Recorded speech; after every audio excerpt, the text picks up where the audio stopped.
Je ne suis archi pas d'accord. Moi, ça fait 3 ans que je me le coltine. Bon, je me suis peut-être un peu chauffé. Sola dit j'accuse, moi je dis je m'excuse. On peut être gaucher sur votre podcast ou pas? C'est rajouter une cerise sur un tas de merde, mais ça fait pas un clafoutis. Il a pas sélectionné un quarterback, il a pris un manager de chez Burger King. Il n'a pas de charisme du tout. Salut à tous et bienvenue dans un nouvel épisode du Front Office. Ce n'est pas n'importe quel épisode puisqu'aujourd'hui nous allons relancer la bye week et pour cette nouvelle saison, j'ai un invité qui n'est pas lié directement au foot US, mais je vais vous expliquer pourquoi. Après vous l'avoir présenté, je suis avec Emric. Emric, comment ça va ? Bah, ça va très très bien, merci pour l'invitation, Jérôme, merci, grand plaisir. Et puis, je découvre le front office aussi, et écoute, on va le mettre dans les podcasts et on va se renseigner sur le foot US un peu plus que ce que je connais. Bah oui, surtout que tu connais très bien le ballon ovale, pas le même, mais ton sport numéro 1 est le rugby. Ah, j'en ai un de plage là, mais ça peut s'apparenter. Il n'y a pas les coutures, mais ça peut s'apparenter à un ballon de foot US. Voilà, en plus, c'est ma petite habitude. Je mets toujours un livre en fond lié un peu à la thématique du jour. Donc voilà, anthologie mondiale du rugby. Stylé. Emric, tu as une chaîne Twitch, Poney Club. Exact. Tu es aussi animateur du Petit Bureau, émission de rugby qui, je crois, a lieu tous les lundis soirs, si je ne dis pas de bêtises. Lundi à 18h, mais si vous voyez qu'à 18h on n'est pas là, c'est normal, on a toujours des petits soucis techniques, on est là à 18h05, 18h10 plutôt. Mais après, à 18h10, on est là vraiment. Et tu fais aussi pas mal de choses avec la Fédé de rugby. On te voit commenter des matchs en direct, on t'a vu en bord de terrain. Je te laisse compléter là-dessus parce que tu as pas mal de cordes à ton arc. Donc voilà, n'hésite pas à ajouter un maximum de choses sur ce que tu fais. Non, c'est ce que tu as dit. Mon activité principale, c'est sur Twitch. Donc, Poney Club avec 3 E à Poney parce que l'autre Poney Club était pris, mais tant mieux. Et puis, moi, je fais du gaming le matin. Donc, je crée du divertissement avec des jeux vidéo. Et puis, le week-end, généralement, je commande des matchs de rugby. Je fais partie des premiers à avoir amené des viewing parties rugby avec Rivenzi. Maintenant, ça se développe, donc je suis content. Et un peu comme toi, tu vois. Et puis, à mon avis, je pense comme les mecs qui écoutent le podcast, c'est des mecs qui sont mordus d'un sport, qui restent niche. Et du coup, moi, mon objectif, c'est de donner des clés de compréhension, de vulgariser et de pas juste dire c'est des mecs qui se rentrent dans la gueule et c'est celui qui est le plus fort qui gagne, tu vois. C'est un peu ça, mais c'est surtout pas que ça. Et voilà, tout en étant dans la joie et la bonne humeur. En effet, il y a une émission tous les lundis à 18h qui s'appelle Le Petit Bureau. On l'a écrit B-U-R-O, comme ça c'est plus simple, tu vois, pour que tiens, on sait à qui on s'adresse quand même, tu vois. Non, je rigole bien sûr, mais voilà, on l'a écrit tout simplement. Et oui, c'est une petite dose de 2 heures de rugby. Si t'as pas le temps de suivre le rugby, t'écoutes les 2 heures du Petit Bureau, tu sais tout ce qui s'est passé dans la semaine sur la planète ovale, on va dire. Voilà. Écoute, ça va plaire à la commu, hein. On a quelqu'un dans l'équipe, je passe le bonjour à Doug, qui est ancien joueur pro de rugby. On a énormément de fans de ballon ovale. Donc, il y a quand même du lien entre le rugby et le football américain. On est pas mal comparé, même si je pense que le football américain est plus proche du 13, du rugby à 13 que du rugby à 15. Mais ça, bref, ça reste de l'affrontement de lignes et il faut gagner des yards. Et le rugby, c'est un jeu de gagne-terrain comme l'est le foot US. Donc, il y a beaucoup, beaucoup de similitudes. Ouais, beaucoup de passerelles entre ces deux disciplines, mais ce n'est pas que pour ça que je t'ai invité aujourd'hui. Comme je l'ai dit, ouverture hors foot US, parce que vous le savez, c'est un de mes grands combats, c'est quelque chose que je répète souvent à chaque fois qu'on m'interroge là-dessus. Je pense qu'il y a des passerelles à faire entre la plupart des sports. Dans la commu foot US, en général, les gens qui sont fans de football américain ont été fans d'un autre sport avant, sont venus au foot US après. Et on en parlait un peu en off-Emric, mais en fait, faut réussir à lever ces barrières entre ces disciplines, d'autant plus quand elles sont niches et qu'elles peuvent intéresser un public assez large. Donc voilà, sur cette saison, à chaque épisode de la bye week, vous n'aurez pas que des gens dont le foot américain occupe 80-90% du temps. Moi, je vais pas mentir, le football américain, ça occupe vraiment pas beaucoup de pourcentage de ma vie. Après, j'ai eu la chance d'aller à Tampa Bay, donc moi, les Buccaneers, ça reste mon club mon club de cœur, du coup, je vais dire. Et je vais pas te mentir que l'épopée Brady champion, moi, j'étais comme un fou. Mais voilà, ça se limite quand même à peu de choses. Et ces derniers, c'est comme n'importe quel sport. Vraiment, t'as les mordus qui suivent tout le temps. Moi, je grignote, du snacking. Bien évidemment, le Super Bowl est un rendez-vous annuel. Mais te citer des joueurs stars, ça va être compliqué, tu vois. Pour être Ouais. tout à fait honnête. Non, ben je comprends, hein. J'ai à peu près le même rapport au rugby. J'ai joué 1 an quand j'étais en poussin. Je dois regarder probablement les matchs de l'équipe de France au tournoi destination. Ah voilà. Et si j'arrive à tomber dessus et que je suis dispo, finale championnat de France, finale Coupe d'Europe, puis ça s'arrête là, quoi. Ah, tu connais Antoine Dupont? Je connais Antoine Dupont. Il vient beaucoup dans les stades NFL en plus, donc. C'est vrai, l'investisseur. Bien sûr, c'est quoi, les Chargeurs Los Angeles? Ouais, exactement. Voilà. Allez, avant de rentrer dans le cœur de l'épisode, je rappelle que vous pouvez nous retrouver @le front office sur toutes les plateformes. Pour ceux qui le regardent en vidéo, vous l'avez en bas de l'écran. Pour les autres, on est sur Twitter, X, Blue Sky, Thread, Instagram, YouTube et Twitch. Et surtout, on a un Discord très très actif. On le répète tout le temps, mais globalement, c'est du 24 heures sur 24, 7 jours sur 7. Dès que vous êtes là, dès que vous avez rejoint le Discord, il se passe des trucs. Ouais, les mecs sont ouf, hein. Vraiment. Non, mais franchement, les Discord, c'est vraiment les nouveaux forums qu'on avait, peut-être, toi, je sais pas, mais ou moi sur lequel je traînais pas mal, ou des Reddit, tu vois, où tu peux traîner. Bah là, maintenant, il y a les Discord où tu sais que tu as tes commus, que c'est des mordus. Et puis, généralement, tu as aussi, parfois, tu as des insiders ou voilà, des mecs qui sont fans d'un club et qui auront encore plus d'informations que d'autres. Et c'est hyper intéressant. On a bien évidemment pareil pour le rugby. Et je trouve que Discord, c'est un très bon moyen de lier cette communauté-là, tu vois. Ouais. En plus, on a des canaux communs et on a un canal pour chacune des 32 franchises. Donc, c'est vraiment, si tu as envie de venir voir que ce qui se passe pour ton équipe, tu viens juste pour ton équipe, quoi. Bon, bah top. Ouais. En tout cas, on s'y amuse bien. Programme de l'épisode, si on ouvre à des invités hors foot US, le programme, lui, ne change pas. 2 parties dans cette interview. Une première où nous allons découvrir Aymeric via son rapport au sport. Et une deuxième, on va parler de son activité, son secteur au global, lui demander son avis sur des petites choses. La première partie, c'est vraiment la partie légère, Aymeric. Et en plus, il n'y a pas de mauvaise réponse à mes Après, questions. c'est quoi? Je dois sortir les chiffres. Après, c'est quoi? C'est un bilan comptable que tu veux? C'est quoi? Vas-y, comme tu veux. Franchement, c'est cool. Allez, je vais commencer avec ma première question. Tu vas voir, c'est très simple. Est-ce que tu te rappelles quel est le tout premier jeu vidéo de sport auquel tu as joué? Waouh! Je crois que c'est Jimmy Connors sur Game Boy. Voilà. Ouf. Donc, non, mais monsieur est vieux. Le monsieur est vieux que tu as invité. Le monsieur se maintient en forme et le monsieur a bientôt 40 balais. Donc, tu vois, le monsieur, il a 39 là actuellement. Je crois vraiment, premier jeu de sport, je dirais Jimmy Connors.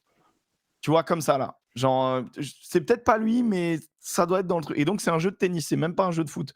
Après, ça a vite basculé quand même sur la Super NES. Ouais. Il y avait Super Soccer ou un truc comme ça.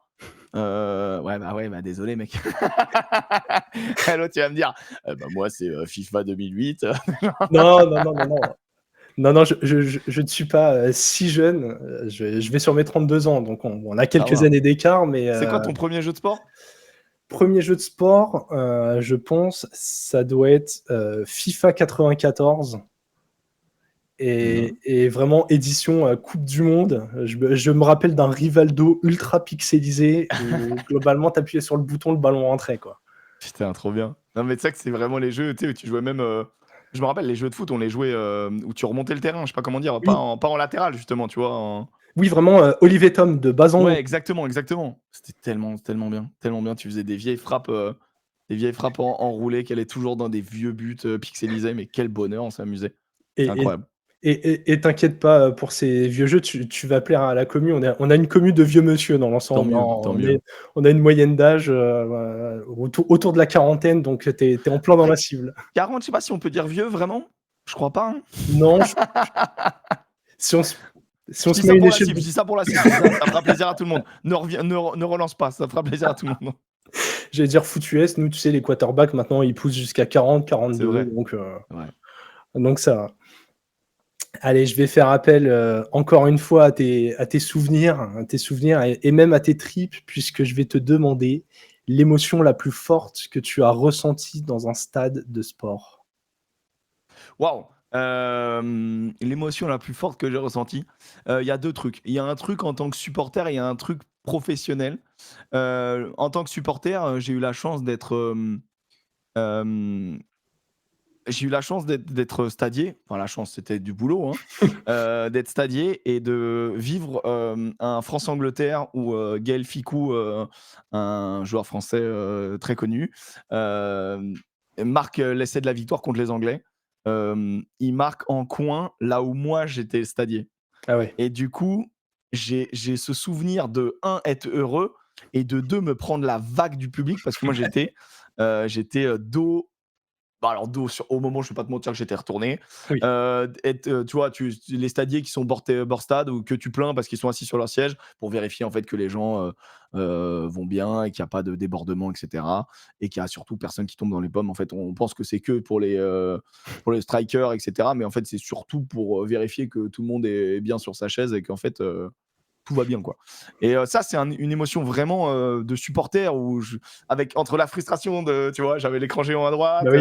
j'avais le terrain à gauche et vraiment puis c'est un match qui est vraiment trop bien tu vois et où tu bats l'Angleterre sur une dernière action quasiment au buzzer tu vois donc pas vraiment à la fin mais je crois qu'il doit rester 3-4 minutes Ouais. et dernièrement on a eu la chance par le métier que je fais avec Rivenzi et Nogodi d'animer l'après-match sur la chaîne de la Fédération française de rugby, l'après-victoire du Six Nations, qui était un moment fou. Les joueurs, on les connaît de plus en plus, ils nous connaissent, on va dire plutôt, donc du coup, il y a des échanges qui sont jouables. Et moi, je sais qu'on était en kilt et on animait, il faisait très froid et je suis allé interviewer tout le monde en fait. Je me suis baladé partout. Bon, après, la Fédé a tapé. Excusez-nous, là, les 2 guignols, là, est-ce qu'ils peuvent arrêter de marcher sur la pelouse? Mais bon, sur le moment, c'était un moment de live pour transmettre l'émotion qu'on vivait, que les gens vivaient dans le stade, pour casser cette barrière-là. Et c'était, je crois, record d'audience pour la chaîne Twitch de la Fédé. Parce que les gens ont vécu un moment vrai, tu vois. Ouais. On a pu avoir les joueurs, on avait pu interviewer Max Lucu. Moi, j'ai sauté dans les bras de Michael Guillard, qui est une grande marmule et tout, qui est incroyable. J'ai pu interviewer en anglais, dans un anglais catastrophique, un joueur star écossais. C'était du grand n'importe quoi, mais c'était un plaisir et c'était un bonheur, un mélange total du supporter et du professionnel, tu vois. Parce qu'on travaillait, j'avais quand même conscience je faisais pas n'importe quoi. J'étais en roue libre, mais sans faire n'importe quoi non plus. Ouais. Et on a transmis, je pense, une des belles émotions du sport. Et c'était un très beau moment de sport pour moi, tu vois, dans un stade. Génial. Génial. Franchement, j'ai vu les images. Ok.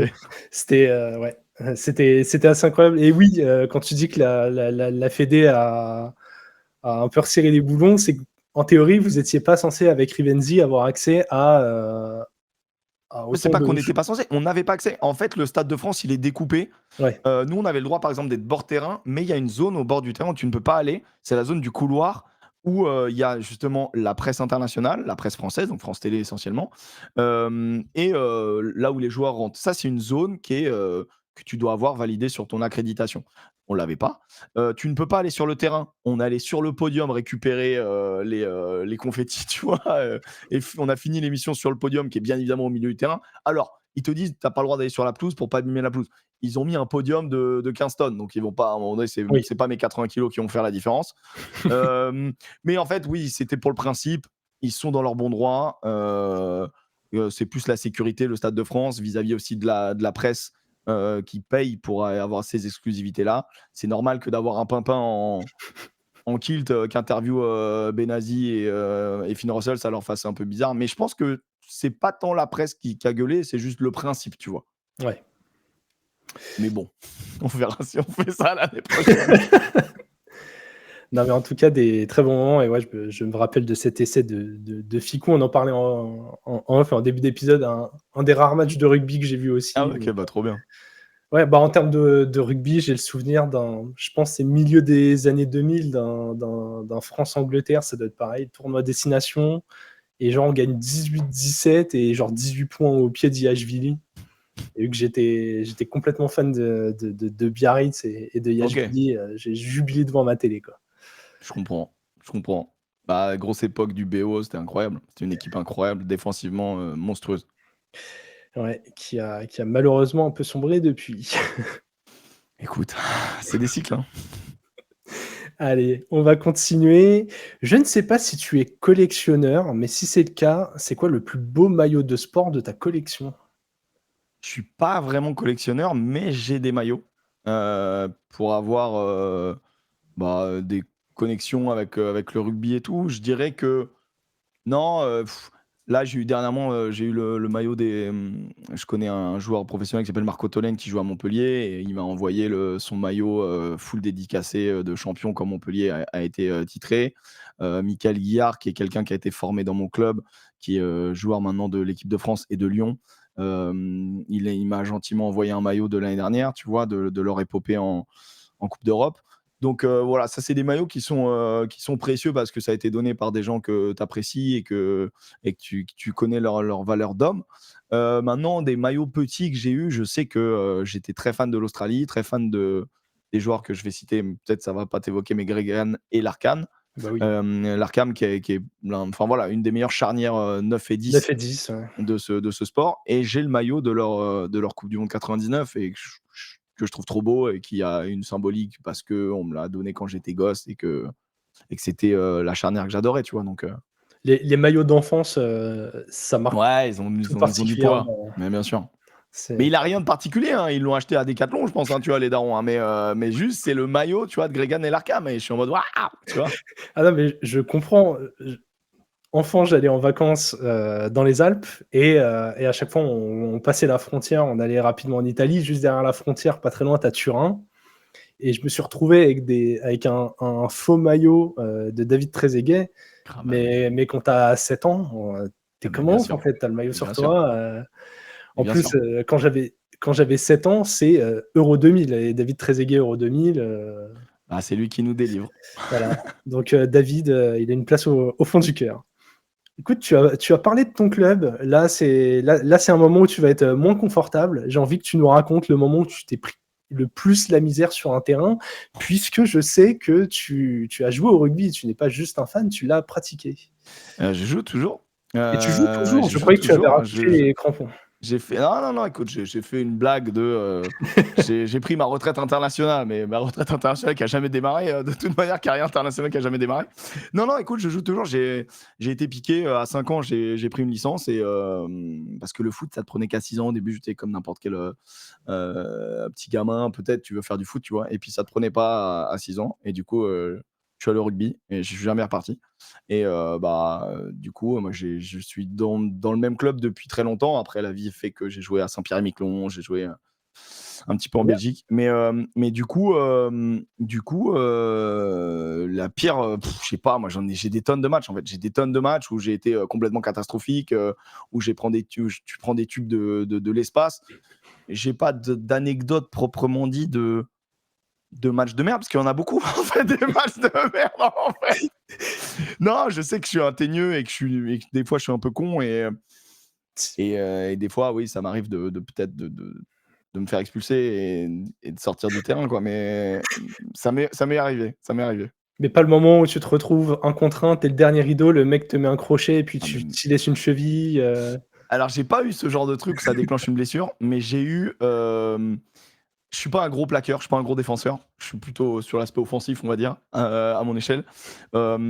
Et je sais qu'à une époque, j'ai essayé d'envoyer mon meilleur plaquage, mon meilleur tube. Et un gars qui déborde sur l'aile, voilà, il va pour marquer. Je jouais à l'arrière la plupart du temps, donc c'était mon rôle. J'arrive plein fer, je me jette. Je fais l'un des plus beaux plaquages de ma carrière. Sauf que à côté du terrain, en fait, ils avaient mis des petites buttes vraiment au bord du terrain. Je viens donc plaquer le mec, éviter l'essai, planter mon épaule dans la butte, me faire l'acromio-claviculaire. Ouf. Premier plaquage de la saison, globalement, après 15 ans de rugby. Premier vrai plaquage après 15 ans de rugby. Blessure. Voilà, je vais pas replaquer depuis, hein, c'est des conneries. Je rigole, hein, je fais quand même 2-3 plaquages, mais j'ai jamais mis de tube de ma vie, quoi. Ouais. Pas faire le mec, pas s'inventer une vie.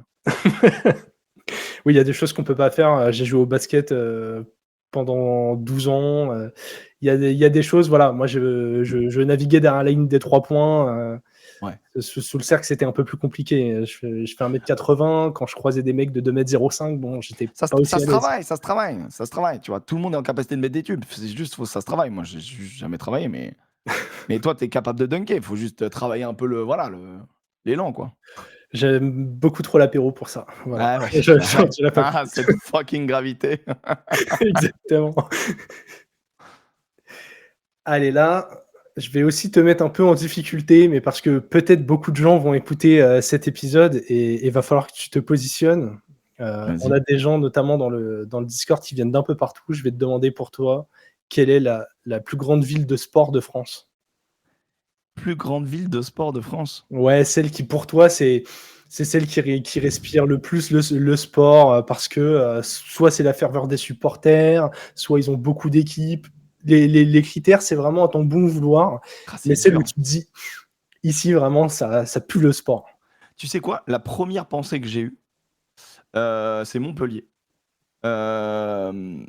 Mais c'est pas tant par la multitude des résultats, mais c'est plus par l'histoire de Loulou Nicolin et de tout ce qu'il a monté, que ce soit au niveau masculin et féminin. Et du coup, c'est le multisport en fait qui est venu. Ouais. Le hand, le foot, le rugby, et j'en oublie sans doute. Il doit y avoir peut-être le volley aussi.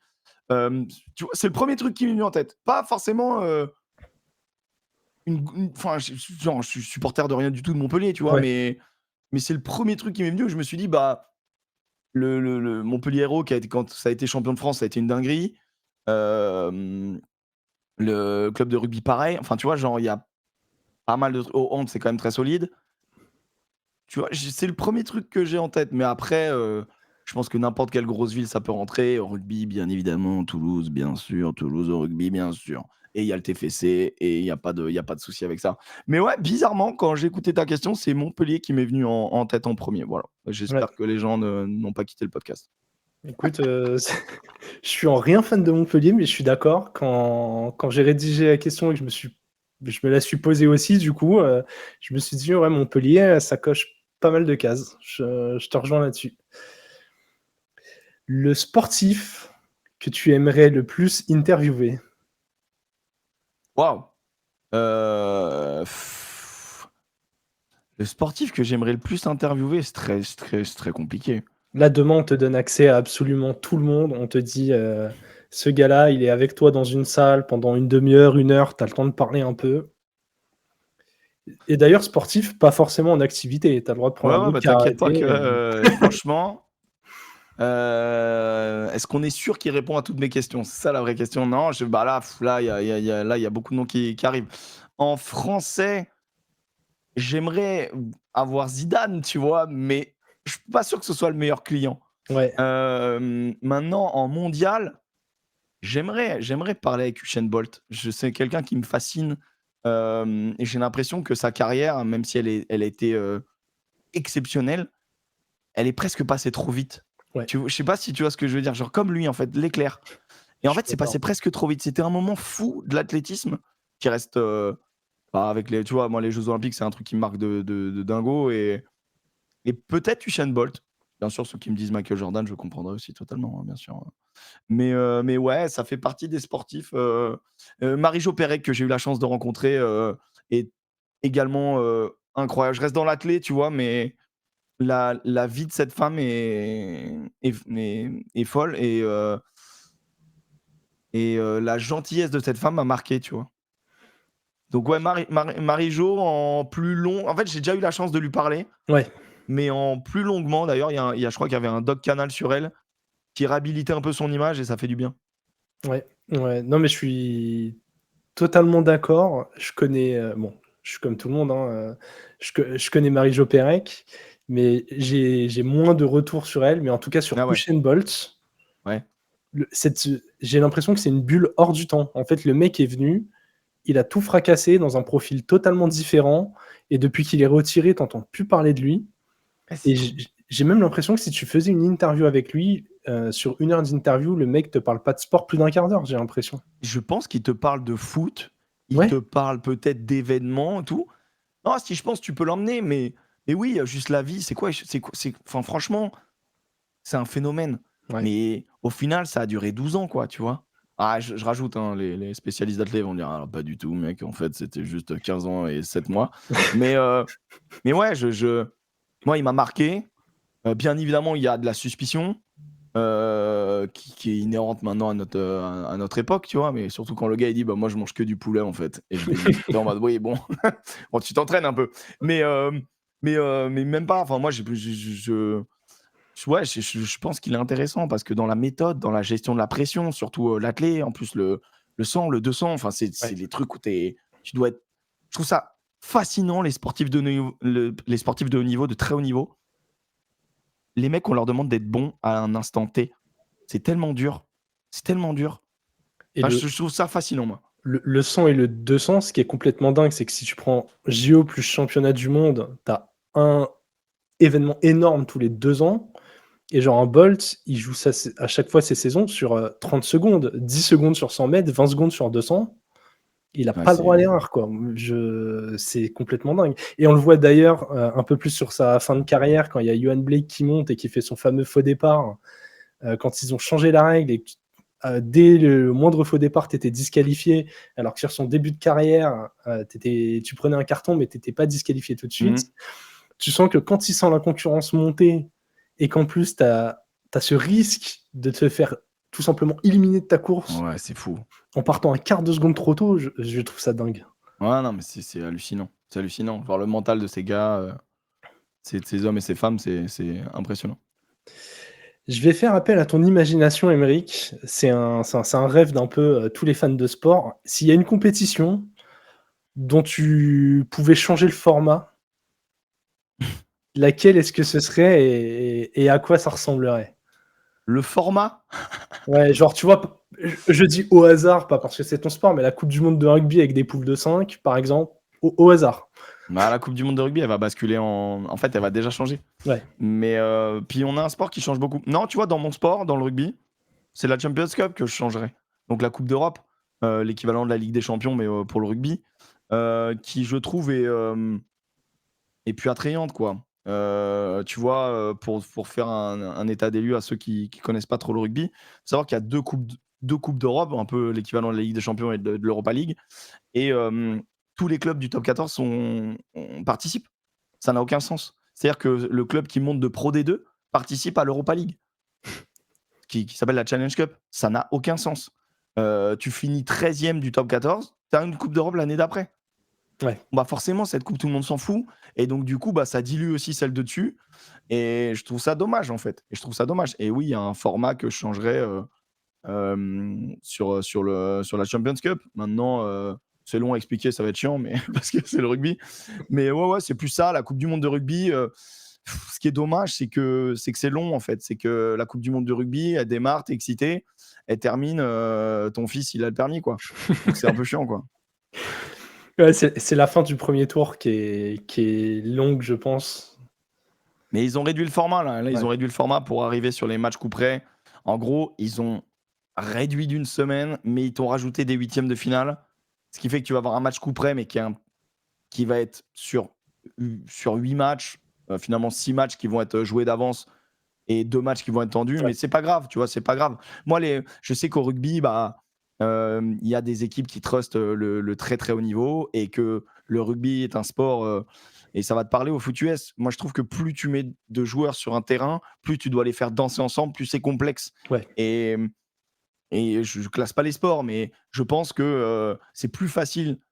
Je dis pas que c'est facile. Je dis que c'est plus facile, à mon avis, de faire digérer des systèmes à 5 mecs sur un parquet pour faire du basket que 15 mecs sur de la pelouse pour faire du rugby. Totalement. Maintenant, l'un n'enlève pas la beauté du sport de l'autre. Encore une fois, c'est juste une manière de penser, tu vois.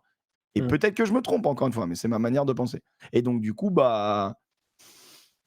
Enfin, je sais plus d'où je partais, mais c'est là où j'arrive. Ouais, et puis pour rester sur le rugby, faut le dire aussi, tu joues à 15 sur le terrain, faut des remplaçants, non, ça sous-entend d'avoir un gros vivier. Ouais.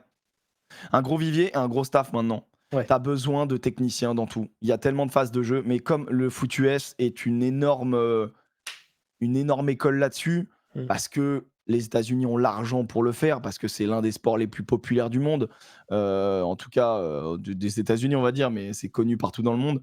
Et ouais, eux, tu as un mec qui t'entraîne pour taper dans la gonfle, tu en as un qui entraîne la ligne de défense, tu en as un qui entraîne. Au rugby, on a ça maintenant, et c'était pas le cas il y a de ça 20 ans, tu vois.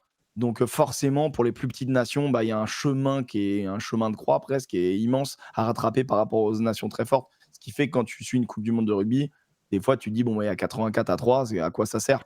Bah, ça sert que les gens qui mettent 3, en fait, ils savent pourquoi ils bossent toute l'année et pourquoi ils se font chier par temps de pluie à tracer des lignes de merde, et parce qu'ils se disent, ok, un jour ou l'autre, j'aurai une Coupe du Monde, et c'est formidable en fait. Et on a vu sur les dernières Coupes du Monde des équipes monter, petit exploit du Japon, l'Uruguay qui a fait bonne figure à la dernière Coupe du Monde. Enfin, là, on L'Uruguay, était ouais. à 6, 8, 10. Globalement, c'était le 6 nations plus les 4 nations du Sud. On arrive à passer de 10 à 12, 13, et 14 équipes compétitives. Si de temps en temps, les Fidji ou le Samoa, ça clique bien. Ouais, après dire qu'il y a 14 équipes capables de gagner la Coupe du Non. Monde, c'est mentir.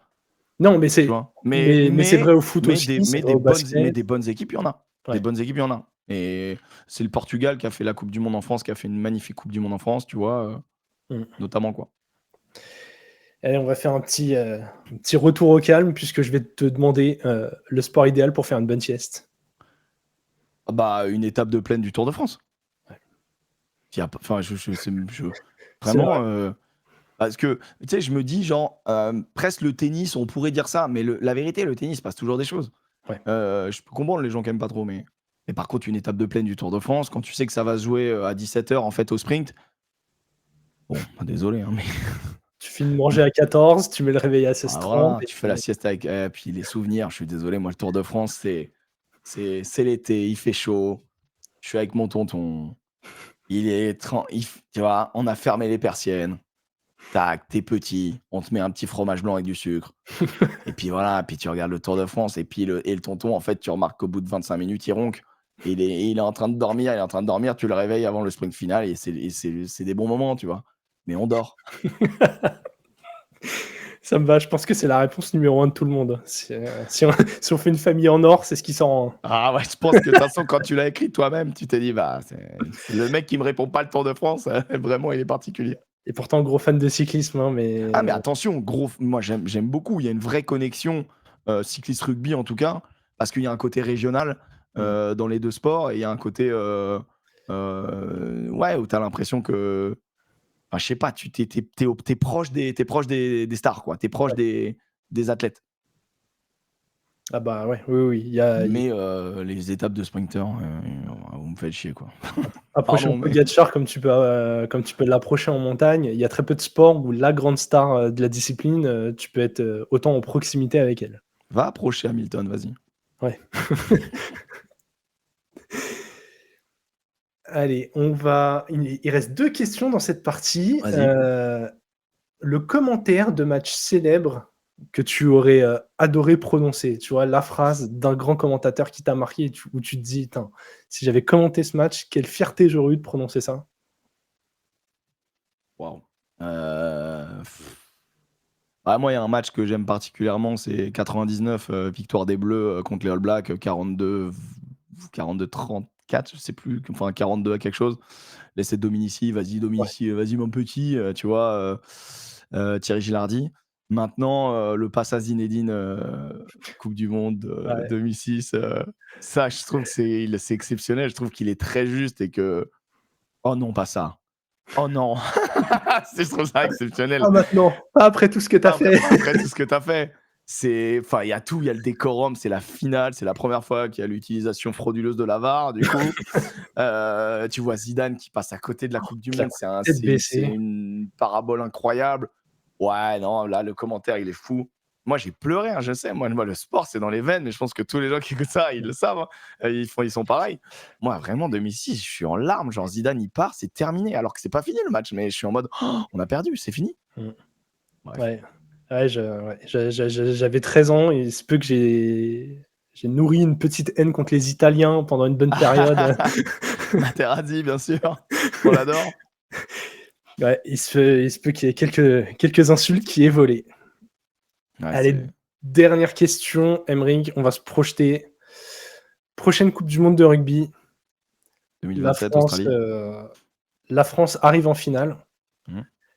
Qui est-ce que tu veux voir en face et c'est quoi le scénario de match rêvé pour toi? Putain, c'est dur. Hein. Il y a 2 options. Pour moi, il y a 2. C'est quoi? Pour moi, il y a même 3 scénarios. Je suis désolé, je fais des réponses longues, je suis Fais-toi désolé, je suis plaisir. désolé. Pour moi, il y a 3 scénarios. Le premier scénario, qui est poétique, c'est le pays organisateur. Tu joues l'Australie, tu bats les Australiens, Oui. bien sûr. Non, alors, par contre, il n'y a aucun scénario où on gagne pas. Hein, voilà, je te le dis. Mais voilà, tu bats l'Australie chez elle, devant son public, c'est fort, quoi. C'est fort, c'est des émotions, c'est une des terres du rugby, bien sûr. Ouais. Et puis moi, tu comprends depuis le début mon amour aussi pour l'Australie, tu vois. Tu bats les champions of all time, pour moi, c'est tu bats la Nouvelle-Zélande. Je sais que c'est pas eux qui ont gagné le plus de Coupes du Monde, je m'en fous. Ceux qui représentent le plus le rugby dans les yeux de n'importe qui sur cette Oui. planète, c'est la Nouvelle-Zélande. C'est le maillot noir, c'est les All Blacks, c'est la fougère, c'est John Alomo pour certains. Voilà, c'est toutes ces icônes-là du rugby.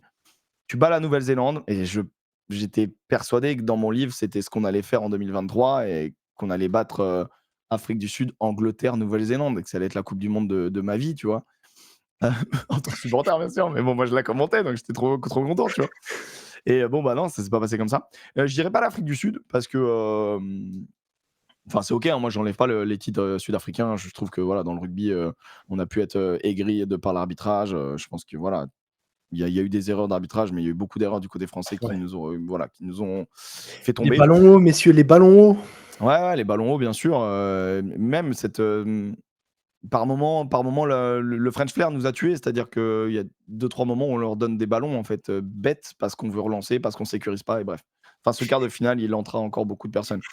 Et je dirais, du coup, troisième option, ma préférée, ça reste la Nouvelle-Zélande. Hein. Mais tu bats pour moi l'icône du rugby. Mais ma troisième option, c'est l'Angleterre. Angleterre. Mais alors là, mais c'est même pas. Genre, les 2 autres, je peux tolérer une défaite. Genre, je me dis, Oui. bon, ça fait chier, mais ok. L'Angleterre, il n'y a pas un monde. Au moins, après, je reparle de rugby. Si les Anglais nous battent en finale, ils prennent une 2e Coupe du Monde et nous, on n'en a pas, il n'y a pas un monde où je reparle de rugby. C'est terminé. Je suis avec toi, on fait que du foot US, mec. Fais attention, on a des gens qui vont faire des clips de ce passage. Mais tant mieux, mais qu'ils en fassent des clips, qu'ils en fassent. Moi, je le dis droit devant la caméra. Si l'Angleterre nous bat en finale en 2027 en Australie, je ne parle plus jamais de rugby. En fait, je te rejoins tellement sur les scénarios, j'ai l'impression que ça se réplique à tous les sports. Tu vois, quand tu dis battre la Nouvelle-Zélande et c'est la plus grande nation, même s'ils n'ont pas le plus de Coupes du Monde, c'est un peu comme de battre le Brésil au foot. Exactement. Même si eux, pour le coup, ils ont encore le plus de Coupes du Monde. On sait que c'est une nation qui est Oui, plus qu'elle était avant. c'est la nation. Quand tu mais penses football, tu penses Brésil. l'icône. Voilà, c'est... Et ouais, et l'Angleterre. L'Angleterre, je crois que dans tous les sports, si on peut les fumer, on est heureux en tant que Français, en fait. Bien sûr. C'est pas que le rugby. Des centaines d'années d'histoire. Pardon, mais c'est... Ah, bien évidemment. Moi, j'ai tendance à dire les Anglais, on n'oublie pas les Anglais, on les déteste. Je parle bien évidemment que de sport. Oui. Et c'est important de le préciser parce qu'on est quand même dans un monde, des fois, qui n'a pas besoin de se prendre la tête quand même. C'est bien de le rappeler. C'est bien de le dire, c'est bien de leur dire. Attends, voilà, elle mange pas de pain, celle-là, elle mange pas de pain. Mais... On a terminé sur cette première partie, Emric. Merci d'avoir joué le jeu. Avant qu'on rentre dans cette deuxième partie sur tout ce que tu fais, petit instant promo, je le remets en bas de l'écran pour ceux qui ont la vidéo, pour ceux qui ne l'ont pas. @Poney Club avec 3E pour te retrouver sur les réseaux. Donc, je crois que c'est le nom de ta chaîne Twitch. Et je crois que si on tape Poney Club sur Insta et Twitter, on tombe quand même sur toi, même si tu as rename avec tes prénoms et noms. Ouais, c'est Emric Milan. Mais en fait, j'ai Emric Milan, entre guillemets, Poney Club sur Insta. En fait, en vrai, sur Insta, j'ai les deux. Mais celui que j'utilise, c'est celui qui a le plus grand nombre de followers. C'est Emric Milan, entre guillemets, Poney Club. Mais après, le reste, ouais, c'est... En fait, c'est les premiers réseaux que j'avais fait avant de lancer ma chaîne. C'est-à-dire que sur Twitter, c'est Emric Milan et sur Insta, c'est Emric Milan, tu vois. Mais après, Twitch, vous tapez Poney Club, c'est good. Mais bon, voilà, écoute. Et je le dis, allez suivre les chaînes YouTube. Si je dis pas de bêtises, il y en a 2. Ouais. une où tu mets tes vidéos et notamment le petit bureau, et une où tu mets les replays de tes matinées sur Twitch. C'est ça. En gros, il y en a une axée rugby. C'est dans le titre, c'est Poney Club entre parenthèses rugby. Et il y en a une C'est qui est clair. axée gaming parce que YouTube aime bien quand tu découpes tu vois, le sujet, quoi. Si je laisse les deux dessus, YouTube aime pas parce qu'il y a des vidéos qui vont plus ou moins marcher, etc. Tu vois, c'est du business, quoi. C'est juste du business, quoi. Mais bon, vous aurez la même ambiance sur les deux, c'est juste le sujet qui est différent. Et voilà. Exactement. En tout cas, Mais merci pour ça, en tout cas, c'est très cool.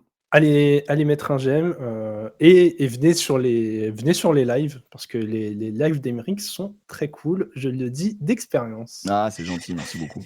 On Et s'amuse. On s'amuse. Ouais, voilà. on On se prend pas s'amuse la bien. tête. On s'amuse bien. Justement, on va parler de ça. Ma première question, c'est justement autour de la genèse de ta chaîne Twitch. Raconte-nous année de création, pourquoi tu l'as créée, ce que tu as eu envie de faire dessus, comment ça a évolué. Et même si on en a parlé en off, c'est le tenant des off. Les gens ne l'ont pas, parle un peu de l'équipe autour, comment ça s'orchestre.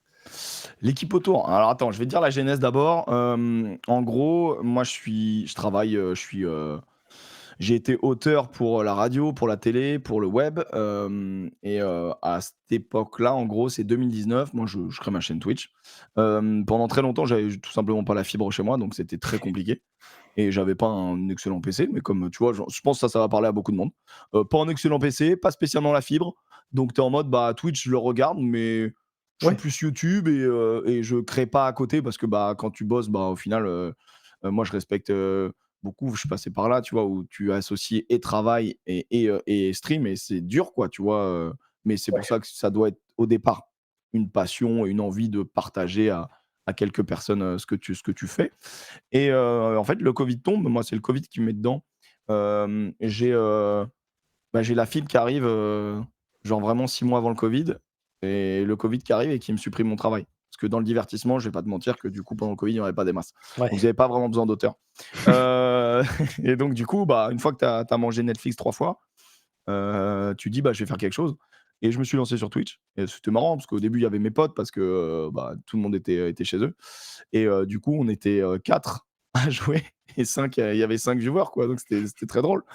Et puis petit à petit, 1er confinement, donc je lance de manière cool, et puis je prends du plaisir à le faire, tu vois? Et puis j'avais créé tout, l'ADA avec un pote, je l'avais fait propre parce que, puis avec mon expérience un peu radio, j'avais 2-3 idées derrière la tête où je me disais: en vrai, j'ai envie de le faire propre, et parler devant un micro, c'est quelque chose qui m'a jamais dérangé, c'est un truc que j'ai toujours apprécié, tu vois? Échanger, faire le guignol, voilà, c'est des choses que moi j'aime bien, donc voilà. Et ensuite, il y a le deuxième confinement, alors que je reprends un job et tout, enfin je continue, tu vois? J'ai d'autres missions, je travaillais notamment, avec Loris Giuliano, qui est un youtubeur exceptionnel et un humain incroyable, et que j'embrasse. Si jamais il passage par là, je ne pense pas, mais on sait jamais. Ça parlera peut-être à des gens. Et puis au bout d'un moment, plus de taf parce que deuxième confinement.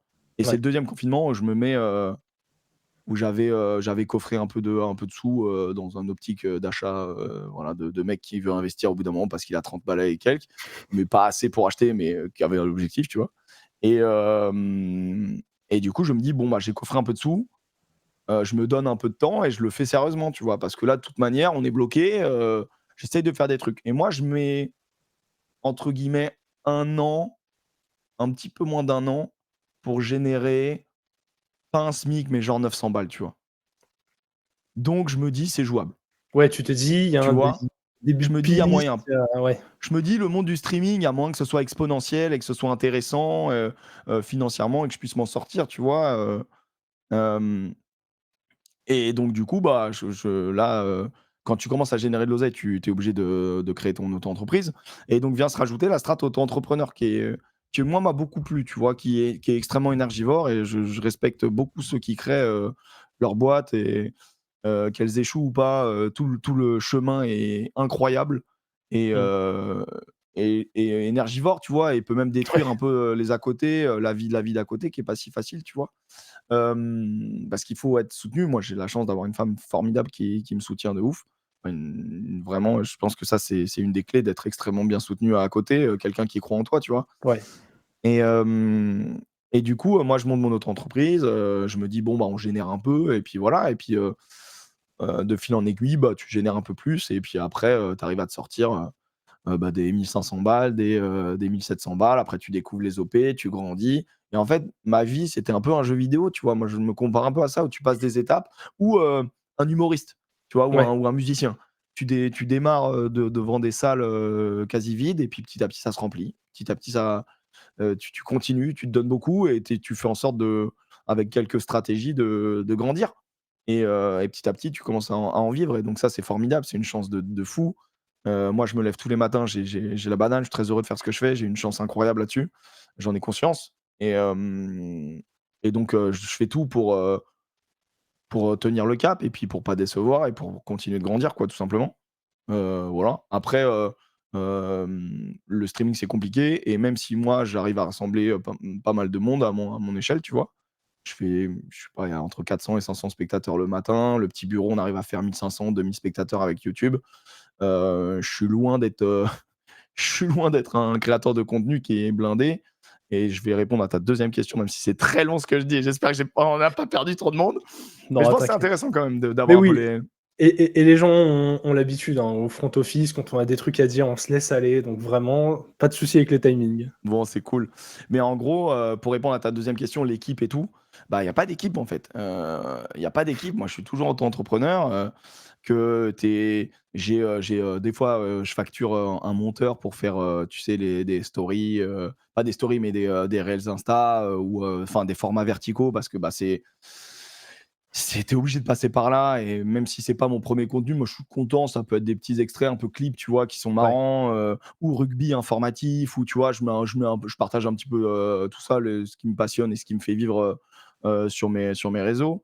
Après j'ai mes potes du petit bureau à qui me facturent leurs prestations parce que plus ça marche, plus c'est moi qui suis gagnant, donc moi c'est la moindre des choses de payer les mecs qui travaillent avec moi et voilà et en fait l'équipe elle est là, hein.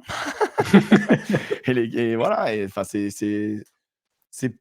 c'est énergivore, mais je sais que il faut que je passe encore un cap pour pouvoir me permettre de générer assez d'argent pour pouvoir, je sais pas, salarier quelqu'un qui s'occupe de toi ou en Ouais. termes de tu sais, un peu ce qu'on appelle des agents qui permettent de, parler aux marques, ou alors justement, payer un monteur vraiment tout le temps qui va te produire vraiment beaucoup Mmh. de clips et trucs comme ça pour que toi tu progresses donc ou qui t'aident dans la rédaction du petit bureau, tout enfin, tu vois? Là, moi, j'ai plein de mecs qui sont extrêmement volontaires et j'embrasse, j'ai 3 gars, qui sont des amours, qui travaillent avec moi au développement, des stats. Là, j'ai investi, en achetant les stats Opta pour développer le rugby, l'aspect stratégique, l'aspect, statistique et donc du coup, ça, c'est des investissements et heureusement que, moi, j'ai des devs qui viennent m'aider et qui m'aident à développer tout ça et c'est très, très cool. Donc, on s'agrandit, mais on n'est pas encore une entreprise avec des salariés et peut-être qu'un jour ça viendra. On est, une entreprise qui facture de temps en temps, quand elle le peut, mais on espère, faut y aller, hein. Là, il faut quand même dire aux gens qui ne seraient pas, tous hyper éduqués à Twitch qu'avec, 500 viewers de moyenne, tu es probablement dans le top, 0,1 % des créateurs de contenu, français sur Twitch. Je suis top 300 à peu près. Je suis dans le top 300. OK. Voilà. Après le zéro, ça doit être du 0,06 % je crois, hein, c'est ça la stat, hein. Ah ouais, OK. Ouais, c'est vraiment mais il y a quand même un écart avec Ah bah, je le suis top pas 10, top 20 où c'est des boîtes, même tu peux dire le top 100, top même le 150, je top pense 100? que mais en fait, c'est exponentiel. C'est exponentiel. Tu prends les 4 premiers, Ouais, c'est potentiellement des mecs millionnaires, oui. mais millionnaires d'entreprise. Donc attention, tu vois? Genre, encore une fois, leur entreprise peut générer des millions. Et après, ils ont des salariés et ça génère de voilà. Après, je sais pas combien ils se mettent dans les poches et ça me regarde pas et je m'en fous et grand bien leur face. Mais ouais, après c'est moi, je suis allé voir, je suis top 225e chaîne française. 0,04 % du Twitch monde. On dirait le classement ATP d'un joueur de tennis français et Et c'est déjà beh, pas mec, mal. on est là, on est là, on est là. On peut pas gagner Roland Garros, mais on peut se faire des bons challengers. C'est quasiment, ton slogan, la petite chaîne qui monte. La petite chaîne qui monte, bah, écoute, on essaye en tout cas. Écoute, on va rentrer, un peu plus en profondeur dans le contenu, tu streams énormément de jeux de sport, de simulations sportives. Yes. On a compris dans la première partie que tu étais un fan de sport, mais comment ça t'est venu d'en faire vraiment le carburant principal de ton contenu? Bah, ça fait partie d'une stratégie élaborée par les Américains. Non, mais en fait, ça fait vraiment partie de ma stratégie. C'est-à-dire que sur le stream, j'ai vite compris que tu peux pas tricher, tu peux pas faire des persos pendant des heures et des heures et des heures. Tu dois parler de choses qui te passionnent, tu vois. Moi, je respecte énormément ceux qui arrivent à rester sur le même jeu toute leur vie, tu vois. Je me dis, putain, ceux qui sont sur Warzone depuis des millénaires, comme je sais pas comment ils font, mais bravo à eux. Donc Warzone, jeu Call of Duty, jeu de guerre, et très, très bien, très cool. En fait, le sport, et je pense que tu vas être d'accord avec moi, c'est les histoires. Ouais. C'est les histoires des hommes, des femmes, des clubs, des supporters, des villes parfois. C'est même parfois de la grande histoire même. Et du coup, moi, je raconte des histoires. En tout cas, c'est mon envie de raconter. Tu vois, moi, le sport, mon main jeu, c'est Football Manager. Ouais. Donc voilà, j'ai Football Manager, c'est le meilleur jeu de management qu'on ait. C'est dommage, c'est sur le foot. En vrai, c'est très cool, j'adore le foot, hein, c'est pas le problème, mais au rugby, on n'a pas ça, par exemple, tu vois, on a des jeux de management qui sont un peu pétés. Je sais pas si au foot US, vous avez un Madden qui est quand même trop stylé, mais Ouais, et il y a un équivalent de Football Manager, j'ai plus le nom en tête, on a fait un stream dessus c'est bien. qui est qui est beaucoup plus confidentiel, mais alors qui est au moins aussi complexe que Football Manager à prendre en main pour un débutant. Et Il je est pense qu'en vraiment très plus, deep, hein. le foot US fait vraiment. Enfin, je sais qu'ils sont fans de fantasy, de trucs, de Ouais. machin, mais le foot US, c'est vraiment un sport qui marche bien en jeu vidéo, tu vois, et qui serait tellement cohérent. Enfin, tu dois gérer des squads de malades. Enfin, Ouais. tu dois perdre des heures de vie, mais tu dois kiffer. Et donc, du coup, moi, le sport, que ce soit le vélo, tu vois, les jeux. En gros, c'est les jeux gestion de sport, tu vois. Parce Ouais. que je trouve que tu peux vraiment raconter des histoires, tu peux emmener les gens avec toi dans ton délire. Et moi, j'aime l'énergie que ça dégage, tu vois? Et ça me correspond. Donc en gros, c'est pour ça que je fais beaucoup de jeux de sport. J'ai notamment un jeu de biathlon qui est exceptionnel, qui va arriver, bien sûr, parce que la période du biathlon va démarrer. Donc oui, c'est multisport, les jeux des JO, c'est génial. Il y a Rugby 25 qui est sorti, qui a un four monumental, qui est cata, et qui, pour tous les amateurs de rugby, tu te crèves les yeux. Mais en vrai, bon, tu y joues quand même aussi un peu. Donc tu racontes des histoires, tu prends du plaisir, tu vas chercher des coupes du monde avec les Fidji, et puis tu es heureux, quoi. J'ai pas le souvenir d'un bon jeu de rugby, j'ai joué à 1 ou 2, mais j'ai l'impression que c'est un sport qui est vraiment dur à modéliser efficacement. Je pense que ce qui est dur, c'est que si tu faisais du tour par tour sur le rugby, un peu, tu vois, à la Blood Bowl ou des trucs comme ça, je sais pas si tu vois ce que c'est Blood Ouais. Bowl, mais un peu le côté, il y a des orques et ça fait du foot US, enfin du pseudo foot US. Hem, Peut-être que tu y arriverais. Le problème, c'est que c'est dynamique, mais que c'est extrêmement stratégique et que c'est 2 lignes qui s'affrontent et qu'il y a beaucoup de mecs à modéliser Mmh. et qu'il y a des postes qui sont spécifiques, donc ils vont dans certaines zones. Moi, je comprends pas quand même qu'en 2025, on n'arrive pas à coder un jeu correctement. Ouais. Je trouve aussi que le problème, c'est qu'on est tellement habitué où tu vois, toi, tu as joué à peu de jeux, donc tout de suite, c'est un aspect négatif.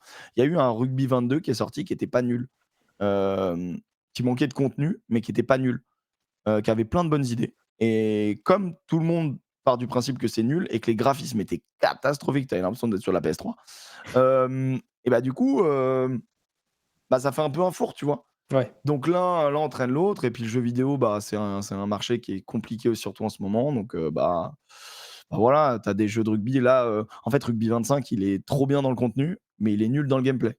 Ouais. Tu jamais tout, en Tu fait. jamais les 2, ouais. Ouais, Ouais, ouais. mais moi, je me régalerais, hein. Moi, tu vois, créateur de contenu sport, que c'est rugby, tu vois, il y en a qui me disent: «Ouais, tu critiques, nanana». Je dis: «Ouais, mais en fait, en vrai, moi, je Tu critique pas kifferais, par ouais. plaisir, hein, je critique pas pour faire des vues, hein. Je vous assure que je fais beaucoup plus de vues si le jeu était bon, quoi». Mais Véridique. après, je prêche pas pour ma paroisse, tu as parlé de rugby au tour par tour, j'ai presque envie de te dire, joue à Madden, hein. Ouais, bien Tu sûr. Mais bien sûr, mais tu sais que Madden, moi j'aime bien. Le truc, c'est que, tu sais, quand tu te lances dans un truc sur Twitch, si tu te lances le lundi sur du foot US, le mardi sur du vélo, le mercredi sur du biat, au bout d'un moment, les gens, ils arrivent. Enfin, tu vois, ça va être compliqué à suivre. Donc, Ouais. moi, j'essaie de rester un peu sur des séries. Tu sais, après, tu es aussi au rythme des jeux qui sortent. Là, il y a FC 26 qui va sortir. Bon, on va quand même forcément mettre les doigts dessus. On va ouvrir 2 packs pour avoir Zidane, et puis voilà, quoi. Non, mais t'as le mode Club Pro qui est marrant. Je sais pas si Madden, il y a ça, où tu peux jouer à plusieurs, chacun son poste. C'est Ce une serait bonne hyper drôle. question. Ah ouais, je sais qu'en hors ligne, tu peux le faire, mais alors en ligne, je sais pas du tout. Ah, c'est des trucs qui Justement, peuvent être fun, quoi. dans le prolongement de tout ça, pour toi, quelle place ont les jeux, soit de simulation, soit de gestion dans la passion, pour un sport? Tu vois, est-ce que ça peut, est-ce que, par exemple, les fédés devraient les pousser encore plus parce que ça peut créer des vocations? Est-ce que c'est un peu, entre guillemets, «notre rôle» en tant que créateur de contenu, de les valoriser? Enfin, est-ce que pour toi, à quel point ça doit faire partie de l'écosystème d'un sport? Bah, je pense que c'est plus la continuité, tu vois? Hem, Parce que t'as envie de reproduire les exploits que tu vois à la télé. Donc c'est juste, c'est de la procuration. Moi, quand, je dis une connerie, mais tu vois, tu marques un essai avec, un joueur lambda, d'Uruguay qui est genre, je sais pas, moi je suis à fond, tu vois? Et le gars, ça devient ton meilleur ami et après tu vois ses perfs dans la vie. Il y a des passerelles, en fait. Je trouve que c'est de la continuité. Après notre rôle, nous, en tant que créateurs de contenu, je sais pas si on a un rôle à tenir là-dessus. Nous, on fait vivre notre passion, Ouais. donc on essaie de la faire, je pense, du mieux qu'on peut. Hem et les jeux vidéo peuvent aider. Maintenant, c'est pas obligatoire, tu vois? Il y en a qui s'en foutent, il y en a, ils veulent, vous entendre parler, de la tactique, de Ouais. ce qui se passe, des mouvements, de l'évolution des joueurs, voilà, je pense qu'il en faut pour tout le monde là-dessus et c'est une continuité plus qu'une obligation. Voilà, c'est comme ça que je le vois. Et ça t'arrive, justement d'utiliser des jeux de simulation sportive pour faire de la pédagogie sur des sports? Des gens qui se rendraient pas compte? Est-ce que parfois ça crée du débat, ou C'est on est rare, trop dans le ouais. c'est plus les viewing parties qui m'aident à faire de la pédagogie sur le rugby, l'arbitrage, tout ça, parce que je pense que, bah, moi, j'ai un sport, franchement, je sais pas le foot US comment c'est, mais j'ai un sport avec des règles à la con, qui changent tous les 6 mois, donc forcément, c'est dur Nous, elles et changent pas tous les 6 mois, mais elles sont pas simples à comprendre pour le débutant qui se cale devant un match, hein. ouais, il y a beaucoup de choses à digérer dans le foot US, c'est là Ouais. où on va se comprendre et du coup, il y a besoin de pédagogie, il y a besoin de donner ce que j'appelle, ouais, des clés de compréhension, heu, pour tout le monde, tu vois? Et pour, que la personne qui regarde de loin, bah, s'assoit sur son canapé et regarde. Tu vois ce que je veux dire? Ouais. Le mec, il est debout, il va zapper, bah, OK, il s'assoit, ça l'intrigue. Bah, c'est ça, nous, c'est notre taf, je pense qu'il est là. Il est de donner envie en lui faisant comprendre pourquoi ils font ça. Pourquoi là, c'est hyper malin? Pourquoi ce geste-là technique, il est si dur? C'est ces petits trucs-là Ouais. où, comme on regarde des niveaux excellents, tu banalises un peu le niveau des gars, tu vois? Enfin, c'est pas que tu banalises, mais tu vois les mecs faire ça, tu les vois tous faire ça, donc tu dis: «Bon, bah, c'est Tu dis: un «C'est normal, c'est un c'est geste classique, ils font une passe de 25 mètres des 2 côtés, elle est nickel, elle va très vite».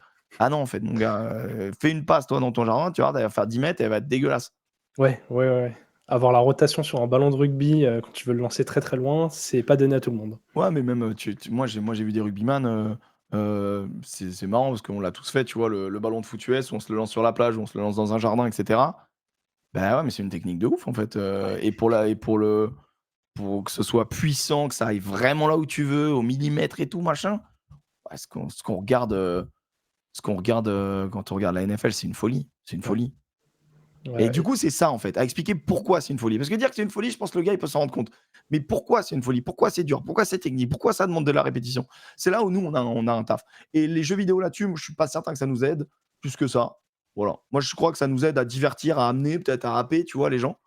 Mais OK. je crois que c'est le sport en lui-même qui doit suffire et c'est les fédés, c'est à ça qu'elles doivent servir et c'est là qu'elles doivent bosser, tu vois?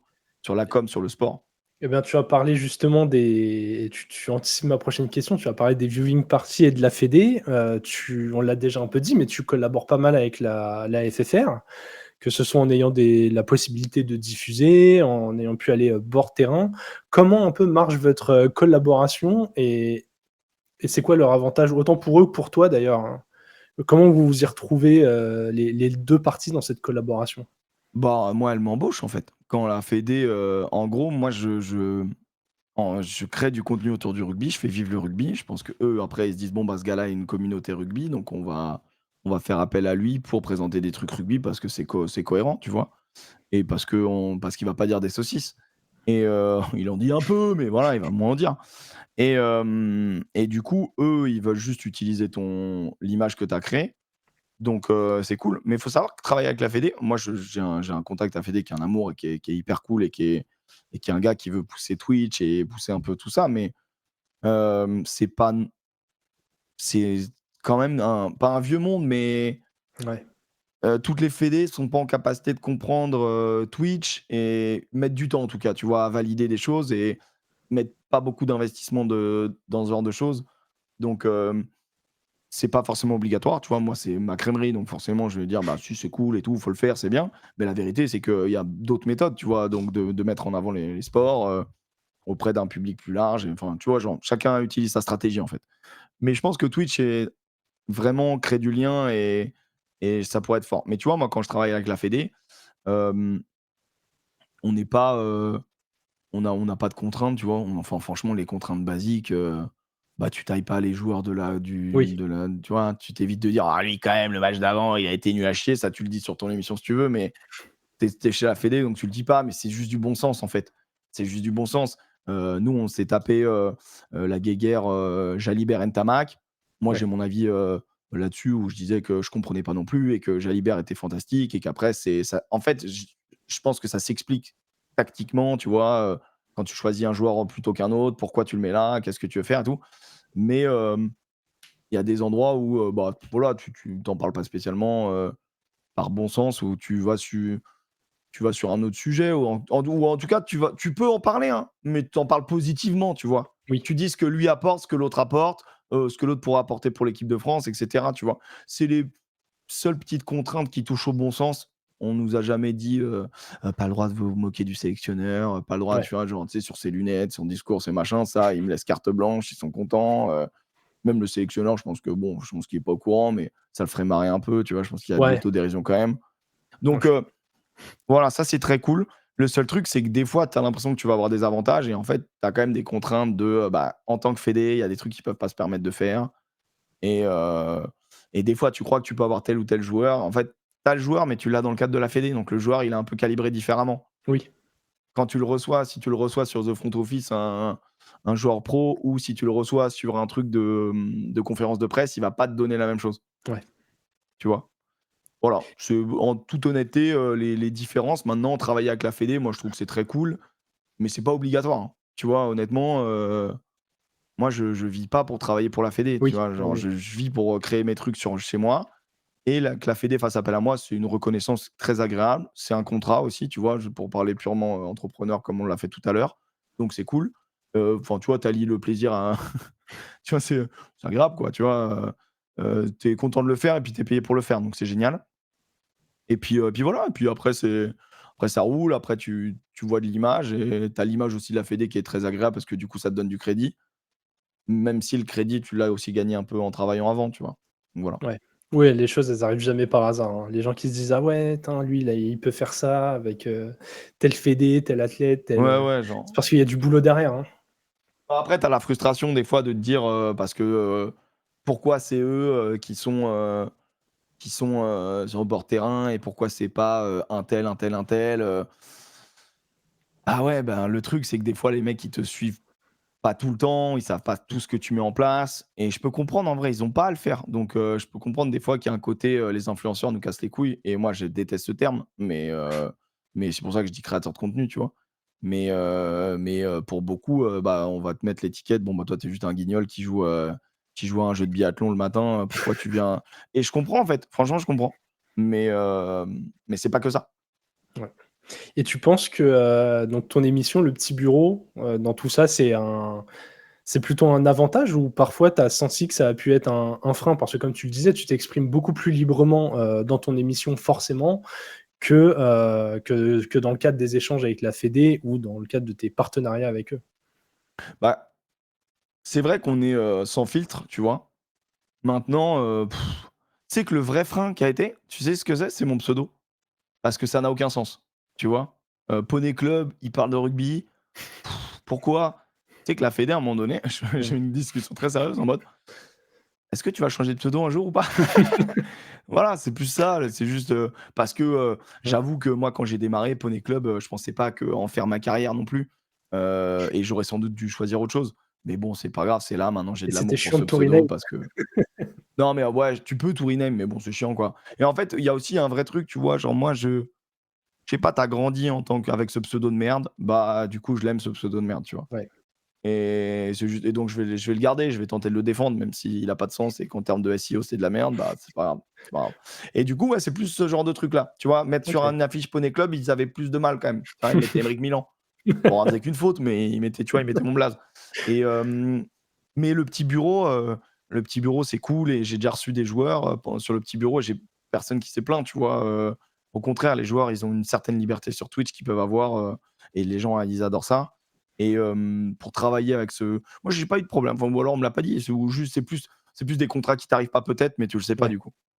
OK. En tout cas, porte ouverte, on passe le message à la fédé d'équitation, s'ils veulent faire du contenu, le Alors nom de la j'ai chaîne ne sera pas un alors problème. alors tu rigoles. Alors anecdote vraie, j'ai été contacté par une journaliste équestre pour intervenir, dans le je sais plus un magazine un Equidia genre, tu vois? Ouais. Donc pas la chaîne, mais et j'ai reçu un mail long vraiment, genre la nana, je pense qu'elle a enfin elle était, motivée et tout, mais juste genre moi mon contenu, c'est je parle pas d'équitation en fait, vraiment rien.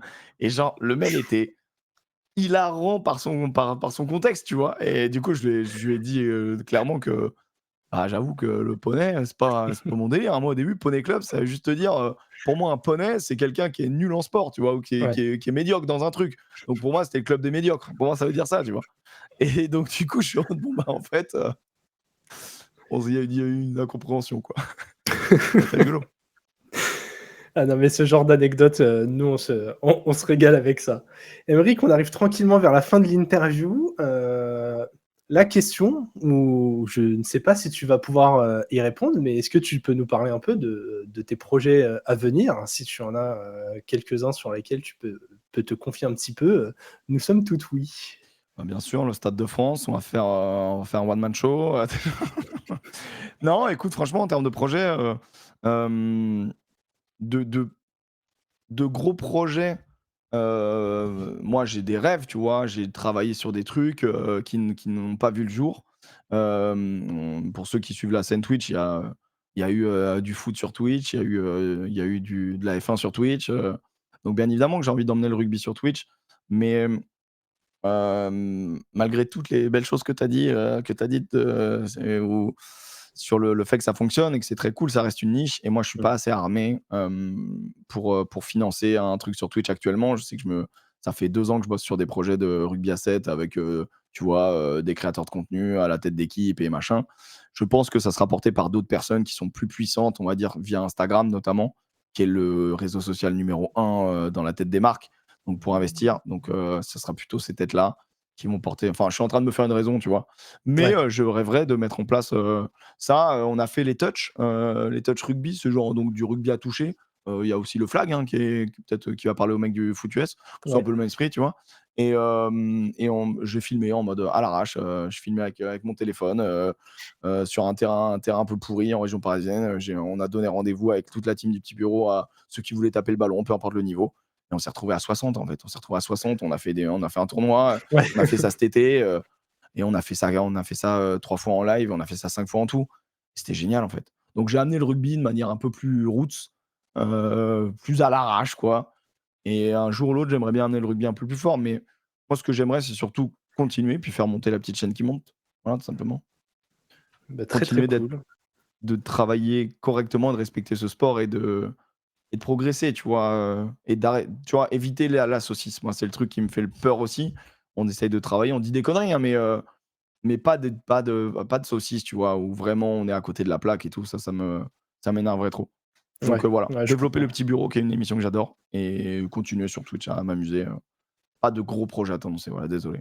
Non, mais écoute, en vrai, hyper intéressant de vouloir ramener du rugby IRL, hein, comme tu l'as dit, c'est une tendance qui se développe sur Twitch et franchement, quand tu vois à quoi ressemble le set, la hype qu'il y a eu au JO, alors oui, il y avait Antoine Dupont, ça a aidé à apporter de la lumière dessus, mais je pense qu'au-delà d'Antoine Dupont, les gens ont adoré le format et je pense qu'on gagnerait à regarder plus de sets, même pour après potentiellement amener au 15. Et comme tu l'as dit, c'est pareil au foot américain. Le flag va être aux prochains Jeux JO, ouais. olympiques et j'espère que ce sera une porte ouverte vers le football américain, hein.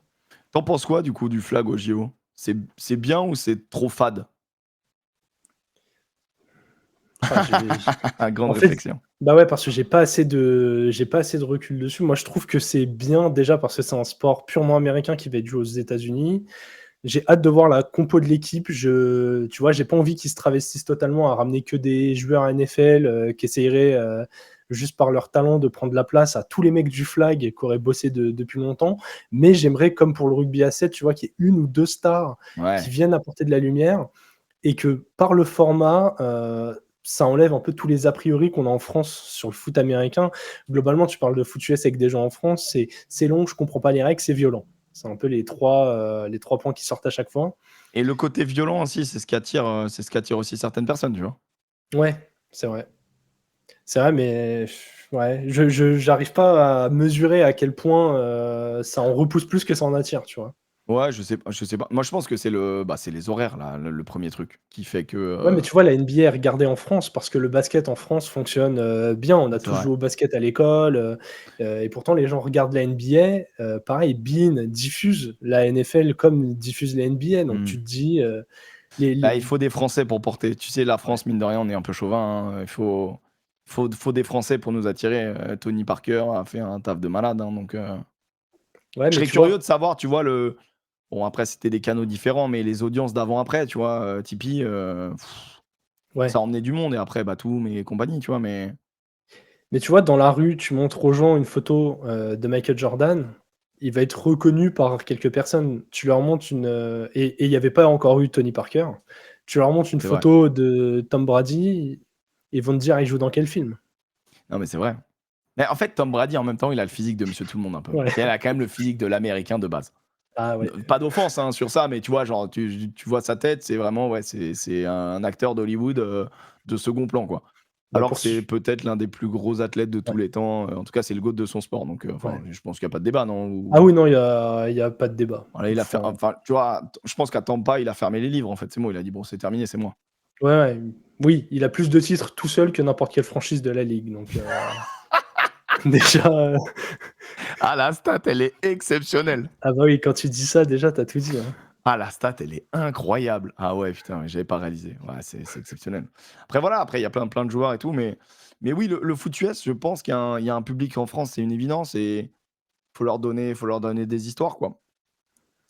Et bah Ce que vous écoute, faites. c'est ce qu'on essaye de faire en tout cas, et on espère que recevoir des personnes comme toi ouvriront peut-être des nouveaux horizons à d'autres fans de sport, puisque on le rappelle, mais sur ta chaîne Twitch, tu ne parles pas que de rugby, tu fais des jeux, comme tu l'as dit, de biathlon, de vélo, de foot, c'est très très large. Je me mettrai à Madden, faut que je me mette à Madden de 26, c'est ce que tu es en train de me dire? OK, vas-y, c'est bon. C'est bon, on fera une partie Madden si tu veux. Écoute, si tu streams avec du Madden, on viendra lâcher un petit sub. Non, alors pour dire vrai, genre, là, dans les projets, j'aurais bien aimé faire du NHL là. Ouais. Mais bon, du coup, Et très, très visuel, hein. Écoute, c'est pas notre sport, mais le hockey sur glace en général, je trouve ça très visuel. ouais. Puis ça parle à tout le monde. Des mecs sur la glace, le but c'est de mettre le palais dans les buts. Globalement, que ce soit du foot, du hand, du Ça hockey, va. peu importe, on comprend comment les points se comptent, quoi. Oui, globalement, ça va, ça. Emeric, on a terminé. Merci beaucoup d'avoir répondu présent pour cette interview. Vraiment, ça me fait très plaisir d'avoir pu échanger comme ça en longueur avec toi. Bah, merci à toi, franchement, merci pour l'invite, j'ai passé un super moment, j'espère que les gens qui ont écouté ça ont passé un bon moment aussi. C'était très cool. C'est très, très cool. Je rappelle tes réseaux parce Tu l'as que ça fait répété pas de 4 mal de le fois, c'est rappeler bon, encore. Bah oui. les gens ils savent, ça, ils ont entendu 400 fois. Emeric Arrêtons, Milan.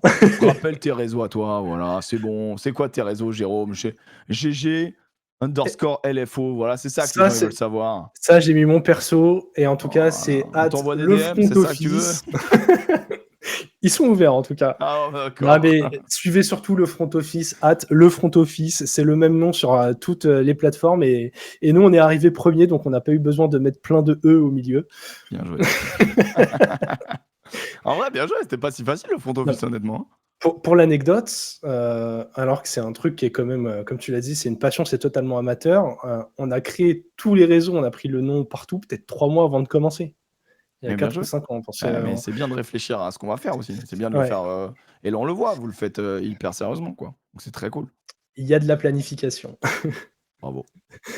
C'est une équipe de 16 personnes en même temps. Hein. Tu rigoles, mais on est quasiment une dizaine maintenant Bah, à franchement, bosser trop bien, dessus. les gars, trop bien, trop Ceux bien. ceux qui regardent n'ont pas encore vu tout le monde, mais ça bosse en coulisses. Bah, c'est important, c'est bien. Bravo, les gars. Mais il y a pas l'auto-entreprise et nous les subs et les dons, voilà, ça rembourse le matériel, donc n'hésitez pas à vous abonner, c'est toujours ça de frais en moins. Mais il faut le dire. Non, mais t'as raison, t'as raison. C'est des frais de faire tout ça. C'est Mmh. du temps qui se compte pas et il y a du frais de, de mise en place de plein de choses. Ouais. Et ben, en tout cas, ravi de t'avoir reçu, C'était trop cool. Emric. C'est ce genre, d'échange avec des personnalités un peu plus, avancées que nous, qui nous permettent aussi d'avancer, hein, faut le dire. Donc un grand merci à toi. Bah, avec grand plaisir. Des bisous. Ciao, les copains. On vous souhaite à tous une bonne fin de journée et vive le foot.